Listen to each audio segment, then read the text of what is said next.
Buying Robux with Revolut Junior is pretty easy thing to do. Today I'm gonna teach you how you guys can buy Robux with the Revolut Junior. So for that you need to own a Revolut Junior card. So the process is pretty simple. You just need to go to your Revolut app, and in the app you will easily be able to get a Revolut Junior card, which should look something like that.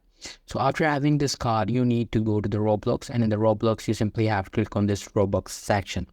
After clicking on Robux section, you will see this page. Now here you have to select the amount of Robux that you want to buy. Suppose I want to buy 400 Robux. So I'm going to click on that, and it should open up this payment options. Now in the payment options, you have to select your debit card, and in the debit card, you will be able to, put all your card details from your card. Your Robux card should contain your name, your card number, your CVV. So as you guys can see, you need to put all this information, put your email and all this thing up your region, your country, and after that you have to click on this pay. And after clicking on pay, these Robux will be added to your Roblox account. So that's pretty much it. That's how you guys can do it. Hope you guys find this video helpful.